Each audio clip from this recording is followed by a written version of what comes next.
Do you remember Pearl Roundabout, Lolo Square in Manama, Bahrain? It used to look like this, but now it looks like this. The regime in Bahrain tried to erase the symbol of the revolution and the importance of the square, just as in Tahrir Square, the former Mubarak regime in Egypt sent in camels with men on them to try to beat the protesters and scare them off and block out the importance of protesters gathered there. Now from Tahrir, we go to Taksim Square in Istanbul, Turkey.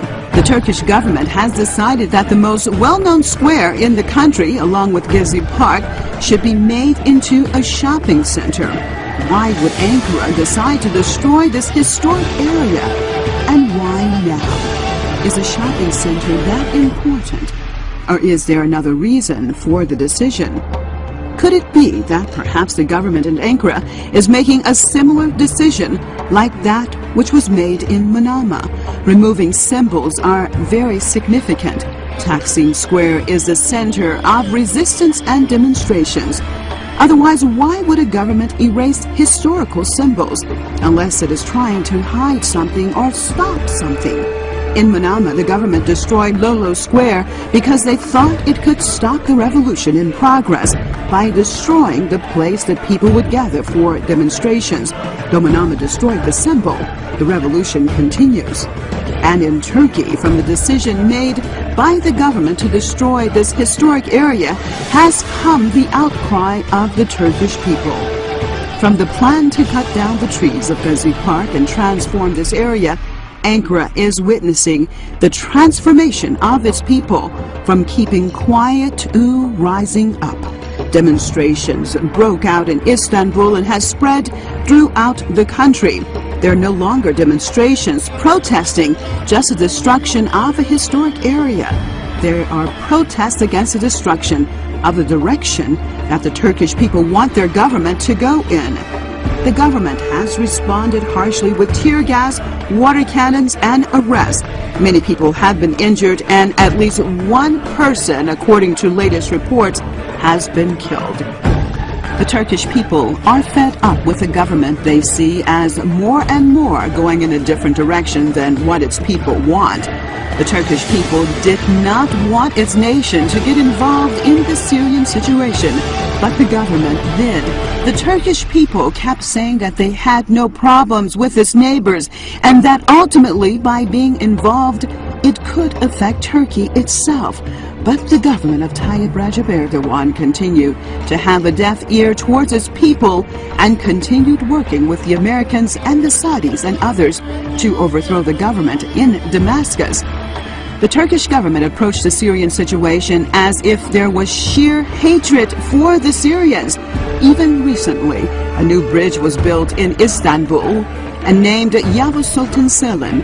Why did you decide to name the bridge after the king who killed tens of thousands of Alavis and fought with Iran and conquered Syria? What message are you trying to give? Are you promoting blood being spilled? Why don't you promote peace?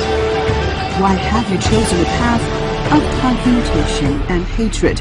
And now what has happened from the roots of hatred even inside of Turkey itself? The group that Ankara supports in Syria, 6 members of Al-Qaeda al-Nusra Front has been arrested trying to plant bombs in Adana. Why did you support these terrorists to begin with, that now they're inside of Turkey and threatening the country? Now that you have refused peace, the path that your people wanted, now the streets in many Turkish towns are filled with your own people calling for the government to fall. As you beat your people and attack them with tear gas and water cannons, do you think that you are promoting democracy? Or are your lies finally coming apart for the world to really see what the government of Erdogan is and what it stands for? It does not stand for Islam, it does not stand for democracy, but simply is another pawn in the hands of the Americans. As more and more people take to the streets, young and old, as even famous singers and actors are demanding a change, what will your response be this time? Will it be what the Turkish people really want? Or will it be what those pulling the strings of the Turkish government demand? Kendi halkına zulmeden bu rejimin iktidarda kalmasını sağlayacak hiçbir planı desteklememiz söz konusu olamaz ve olmamalıdır.